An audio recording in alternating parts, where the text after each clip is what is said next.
Written by ghostly tales with Sheraz. अस्सलामु अलैकुम दोस्तों। अक्सर हम समझते हैं कि हम अपनी दुनिया के अकेले मालिक हैं। हम समझते हैं कि ये सड़कें, ये शहर, ये रोशनियां सिर्फ हमारे लिए हैं। लेकिन सच तो ये है कि जब रात गहरी होती है और इंसान अपने घरों में महसूर हो जाते हैं, तब एक दूसरी दुनिया जागती है। एक ऐसी दुनिया जो हमारी समझ, हमारी अकल और हमारी सोच से बाहर है। आज की ये कहानी हमें एमएल के जरिए मौसूल हुई है। ये कहानी है अली की, जो पेशे के एतबार से एक ड्राइवर है। अली के साथ 2017 की सर्द रातों में कुछ ऐसा हुआ जिसने उसका खुदा पर यकीन तो पुख्ता कर दिया, लेकिन इंसानों और साए पर से भरोसा उठा दिया। अगर आप अकेले हैं तो शायद ये कहानी सुनने का बेहतरीन वक्त नहीं है। लेकिन अगर आप सुनना चाहते हैं कि उस रात लाहौर से सरगोधा जाने वाली उस सड़क पर किया हुआ था, तो अली की ज़बानी सुनिए।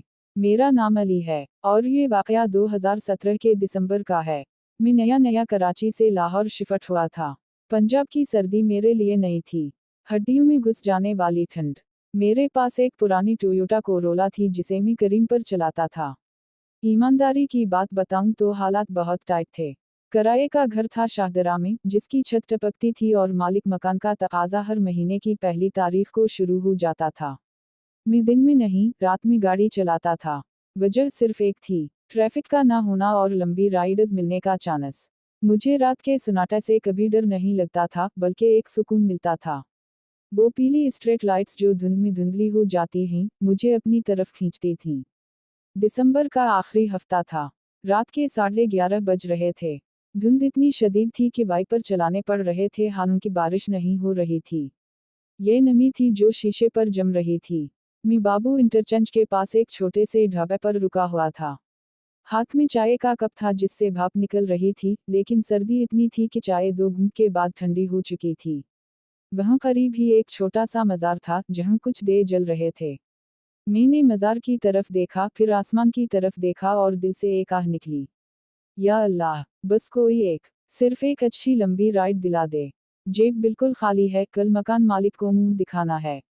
अभी मैंने चाय का आखिरी घूंट भरा ही था कि मेरे फ़ोन की स्क्रीन रोशन हो गई। नोटिफिकेशन की वो मखसूस आवाज़ बजी। टंगा टंगा। मैंने जल्दी से फ़ोन उठाया। नाम लिखा था अहमद खान। पाकअप लोकेशन लाहौर के मुज़ाफ़ात में एक बिल्कुल सुनसान जगह की थी। और ड्रॉप ऑफ लोकेशन सरगोधा से आगे एक गांव की थी। फासिला तकरीबन 150 किलोमीटर। और किराया इतना शानदार था कि मेरी आंखें चमक उठीं। तकरीबन पूरे हफ्ते की कमाई एक रात में हो रही थी। मैंने बगैर सोचे समझे उंगली स्लाइड की और राय कबूल कर ली। लेकिन जैसे ही मैंने राय कबूल की, फौरन कस्टमर की कॉल आ गई। मैंने कॉल उठाई। हेलो। दूसरी तरफ से एक घटी घटी और शदीद घबराई हुई आवाज़ आई। अस्सलामु अलैकुम ड्राइवर साहब, आप आ रहे हैं ना? प्लीज इनकार मत करना। उसके लहजे में सवाल नहीं था, इल्तिजा थी। एक अजीब सी मायूसी थी। मैंने कहा, जी भाई, मैं निकल रहा हूँ, 15-20 मिनट लगेंगे, धुंध बहुत है। वो शख्स जल्दी से बोला, देखिए भाई, हम बहुत मुश्किल में हैं। आपसे पहले 3 ड्राइवरों ने लोकेशन देखकर राइड कैंसिल कर दी है। आप बस आ जाएं, हम आपको मुंह मांगा इनाम देंगे। बस धोखा मत दीजिएगा। कॉल कट गई। मुझे थोड़ा अजीब लगा। लोकेशन देखकर ड्राइवर्स का कैंसिल करना नॉर्मल बात नहीं थी।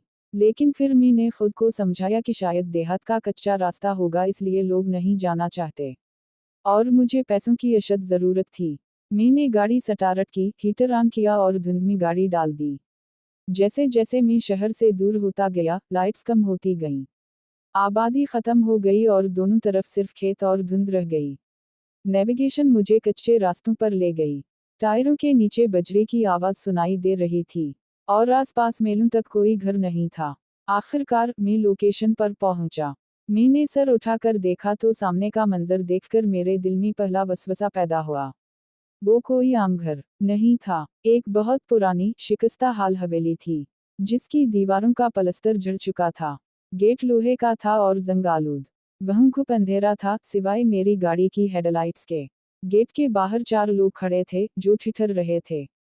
एक बूढ़ा शख्स जिसकी सफ़ेद दाढ़ी थी और चेहरे पर गहरी झुर्रियां। एक अधेड़ उम्र खातून जो रो रही थी। एक नौजवान लड़का। और चौथी, एक लड़की। लड़की को उन्होंने एक मोटी काली चादर में ऐसे लपेटा हुआ था कि उसका जिस्म नजर नहीं आ रहा था। वो 2 लोगों के सहारे खड़ी थी, जैसे उसके पैरों में जान ना हो। बूढ़ा मेरे पास आया, शीशे पर दस्तक दी।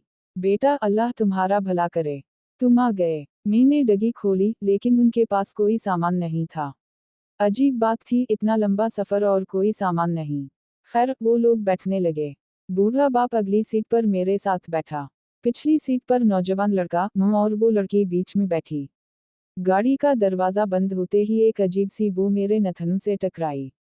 जैसे गुलाब के फूलों की खुशबू में सरे हुए गोश्त की बू मिली हुई हो। मैंने नाक सकीली, लेकिन कुछ बोला नहीं।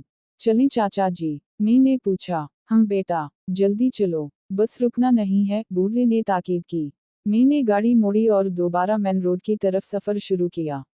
शुरुआत के 25 मिनट बिल्कुल खामोशी रही। इतनी खामोशी कि मुझे पीछे वालों की सांसों की आवाज भी नहीं आ रही थी। सिर्फ टायरों की सड़क पर रगड़ की आवाज थी। मैं शीशे में बार बार देख रहा था, लेकिन पीछे अंधेरा था, कुछ साफ नजर नहीं आ रहा था। मोटरवे पर चढ़ते ही धुंध मजीद गहरी हो गई। विजिबिलिटी सफर थी। मैं अंदाजे से गाड़ी चला रहा था। अचानक गाड़ी के अंदर का दर्जा हरारत गिरने लगा। मैंने हीटर फुल किया हुआ था, लेकिन फिर भी मेरे हाथ स्टीयरिंग पर जम रहे थे। सर्दी बाहर नहीं थी, सर्दी गाड़ी के अंदर थी। फिर वो आवाजें शुरू हुईं। पहले ये सिर्फ सरगोशियां थीं। फस फस फस, जैसे कोई बहुत तेजी से कोई वरद कर रहा हो। मैंने सोचा शायद वो लोग आपस में बात कर रहे हैं। लेकिन फिर आवाज बदली। ये अब किसी जानवर के गिराने की आवाज थी। एक दबी दबी सी, घर्रर घर्रर। मैंने पिछले शीशे में देखा। और उस लम्हे मेरा खून खुश्क हो गया। धुंधली रोशनी में वो लड़की अपना सर उठा चुकी थी। उसका चेहरा जर्द, बिल्कुल हल्दी की तरह पीला। होंठ काले सियाह, और आंखें सफेद नहीं थीं। आंखें पूरी की पूरी सुर्ख थीं, जैसे आंखों के प्यालों में खून भरा हो। और वो सीधा मेरी आंखों में देख रही थी। शीशे के जरिए मैं हड़बड़ा गया। गाड़ी थोड़ी सी लहराई। ध्यान से बेटा, बूढ़े ने फौरन कहा। चाचा, ये बच्ची को किया हवा है। मेरी आवाज कांप रही थी। बूढ़े ने एक लंबी आह भरी और बोला, बेटा, नजर मत हटाना सड़क से। हमारी बेटी बीमार है, रूहानी मसला है। हम इसे एक बड़े आलम के पास ले जा रहे हैं, सरगोधा के आगे। अचानक पीछे बैठी लड़की हंसने लगी। लेकिन वो हंसी किसी लड़की की नहीं थी। वो एक मर्दाना, भारी और खुरदरी हंसी थी, जो सीने को चीर देती है। हा हा हा हा, कहाँ ले जा रहे हो? मुझे कोई नहीं निकाल सकता। हा हा हा हा। ये आवाज सुनकर मेरी रीढ़ की हड्डी में सनसनाहट दौड़ गई। ये आवाज इस दुबले पतले जिस्म से निकल ही नहीं सकती थी। मैंने रोना शुरू कर दिया। बेटा, खामोश हो जा। कलिमा पढ़, कलिमा पढ़। लड़की चीखी, नहीं पढ़ूंगी। चुप कर बढ़िया, अगर तूने कुछ पढ़ा तो तेरी जबान खींच लूंगी। गाड़ी का माहौल अब हौलनाक हो चुका था। मुझे लग रहा था कि गाड़ी का वजन बढ़ता जा रहा है। एक्सेलरेटर दबाने के बावजूद गाड़ी की रफ्तार कम हो रही थी। इंजन जोर लगा रहा था, जैसे हम किसी पहाड़ पर चढ़ रहे हों, हालांकि सड़क बिल्कुल सीधी थी। मैंने घबरा कर कहा, चाचा, मैं गाड़ी रोक रहा हूँ, मुझे चेक करने दें। नहीं, बूढ़ा और लड़का एक साथ चिल्लाए। बेटा, रोकना मत। अगर तुमने गाड़ी रोकी तो ये हम सबको मार डालेगी। ये गाड़ी से उतर भागेगी। खुदा का वास्ता है, चलते रहो। मैंने हिम्मत करके गाड़ी भगाई। लेकिन पीछे बैठी मुसीबत अब बेकाबू हो रही थी। वो लड़की सीट पर उछल रही थी। वो अपने भाई और मुंह को मार रही थी। गाड़ी दाएं बाएं लहराने लगी। अचानक मुझे अपने कंधे पर एक शदीद ठंडक और दर्द महसूस हुआ। उस लड़की ने दोनों सीटों के बीच से हाथ निकालकर मेरा कंधा दबोच लिया था। उसकी गिरफ्त लोहे की तरह मजबूत थी। उसके नाखून मेरी जैकेट फाड़कर मेरे गोश्त में पेवस्त हो रहे थे। वो मेरे कान के बिल्कुल करीब आई। इतने करीब कि मैं उसके मुंह से निकलने वाली सड़ानत महसूस कर सकता था। वो सरगोशी में बोली, तो डर रहा है ना? हा हा हा, तेरा डर मुझे पसंद है। तो भी मेरे साथ चलेगा। हम सब साथ जलेंगे। मैं चीखना चाहता था, लेकिन आवाज हलक में अटक गई। मैं बस दिल ही दिल में आयत अलकरसी पढ़ने लगा। मेरी आंखों से आंसू निकल रहे थे, दर्द और खौफ की वजह से। बूढ़े बाप ने बड़ी मुश्किल से उसका हाथ मेरे कंधे से हटाया। छोड़ उसे, अपनी औकात में रह। अगले 45 मिनट मेरी जिंदगी के सबसे तवील मिनट थे। पीछे से चीखें, गालियां और अजीब वाओ गरीब जबान में बातें आती रहीं। मैं बस मशीनी अंदाज में गाड़ी चलाता रहा। आखिरकार हम सरगोधा क्रॉस करके उस गांव के कच्चे रास्ते पर पहुंचे। सुबह के 3 बज रहे थे। एक पुराने मिट्टी के बने हुए मकान के आगे गाड़ी रुकी। वहीं पहले से कुछ लोग लालटेन लिए खड़े थे। बूढ़े ने कहा, बस बेटा रोक दो। जैसे ही गाड़ी रुकी, वो लड़की पुरसुकून हो गई, बिल्कुल साकत। वो लोग उसे गाड़ी से उतारने लगे। वो अब बिल्कुल बेजान लग रही थी, जैसे कोई लाश हो। जब वो उसे ले जा रहे थे तो जाते जाते उस लड़की ने मुड़कर मुझे देखा। इस बार उसकी आंखों में गुस्सा नहीं था, बल्कि एक अजीब सी मुस्कुराहट थी, जैसे कह रही हो कि खेल अभी खत्म नहीं हुआ। बूढ़े ने वापस आकर मेरी विंडो पर दस्तक दी। उसने किराए के अलावा मुझे 5,000 रुपए इजाफी दिए। बेटा, तुमने बहुत हिम्मत की। अल्लाह तुम्हें अजर दे। अब मेरी बात सुनो, उसने संजीदगी से कहा। बाहर धुंध बहुत है और रास्ता खराब है। वापसी का सफर अभी मत करो। ये सामने जो बैठक कमरा है, वहीं चारपाई बिछी है। सो जाओ, सुबह सूरज निकलने के बाद जाना। इस हालत में ड्राइविंग खतरनाक है। मेरा दिमाग माउफ हो चुका था, जिस्म टूट रहा था। मुझे लगा वो सही कह रहा है। इस धुंध में और नींद में गाड़ी चलाना मौत को दावत देने के मुतरादिफ है। मैंने हामी भर ली। वो बैठक घर से थोड़ी हटकर थी। कच्ची दीवारें, लकड़ी की छत और एक पुराना बिस्तर। मैंने दरवाजा अंदर से बंद किया, कुंडी लगाई और जूते उतार कर लेट गया। थकावट इतनी थी कि 5 मिनट में आंख लग गई। लेकिन शायद अभी मुझे सोए हुए आधा घंटा ही हुआ होगा कि मेरी आंख खल गई। किसी आवाज से नहीं, बल्कि सांस घुटने की वजह से। मुझे लगा मेरे सीने पर कोई बहुत भारी बोझ रखा है। मैं हिलना चाहता था, लेकिन हिल नहीं पा रहा था। मेरा दिमाग जाग रहा था, लेकिन जिस्म सो रहा था। कमरे में अंधेरा था, लेकिन कोने में जहां दरवाजा था, वहां मुझे कुछ हलता हुआ दिखाई दिया। दरवाजा, जो मैंने कुंडी लगाया था, वो आहिस्ता आहिस्ता खल रहा था। चरर, और फिर अंधेरे से वही लड़की अंदर दाखिल हुई। लेकिन वो चल नहीं रही थी। वो हवा में मुअल्लक थी। पैर जमीन से ऊपर थे। उसके बाल बिखरे हुए थे और चेहरा चेहरा अब पहचाना नहीं जा रहा था। वो सीधा मेरी तरफ आई और मेरे चेहरे के बिल्कुल ऊपर आकर रुक गई। इसकी सुर्ख आंखें मेरी आंखों में गुड़ गईं और खून टपकने लगा। वो बोली, तो रुका क्यों? मैं तो तेरा ही इंतजार कर रही थी।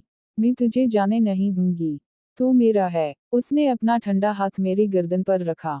मेरा दम घुटने लगा। मौत बिल्कुल सामने खड़ी थी। मैंने अपनी पूरी जान लगा दी। दिल में अल्लाह अकबर का नारा मारा और एक जोरदार झटके से उठ बैठा। कमरे में कोई नहीं था। दरवाजा बंद था, लेकिन मेरी गर्दन पर 5 ठंडी उंगलियों के निशान जल रहे थे। मैं एक सेकंड भी नहीं रुका। मैंने अपने जूते भी नहीं पहने। जूते हाथ में पकड़े और दरवाजा खोलकर भागा। गाड़ी तक पहुंचा, हाथ कांप रहे थे, चाबी गिर गई। उठाई, लगाई, सेल्फ मारा। शक्र है गाड़ी पहली बार में स्टार्ट हो गई। मैंने गाड़ी को रिवर्स गियर में डाला और पूरी स्पीड में वहां से निकला। पीछे मुड़कर देखने की हिम्मत नहीं थी। मैं लाहौर कैसे पहुंचा, मुझे कुछ याद नहीं। बस इतना याद है कि मैंने कहीं ब्रेक नहीं लगाई। घर पहुंचकर मैं 3 दिन तक बुखार में पड़ा रहा। मेरी गर्दन पर वो उंगलियों के नीले निशान कई हफ्तों तक रहे। इस वाकये के बाद मैंने करीम पर रात की शिफ्ट हमेशा के लिए बंद कर दी। मैं अब भी गाड़ी चलाता हूँ, लेकिन सिर्फ दिन की रोशनी में। कभी कभी जब मैं अकेला होता हूँ, तो मुझे गाड़ी की पिछली सीट से वही सरगोशी सुनाई देती है। तो मेरा है, मैं फौरन पीछे मुड़कर देखता हूँ, लेकिन वहाँ कोई नहीं होता।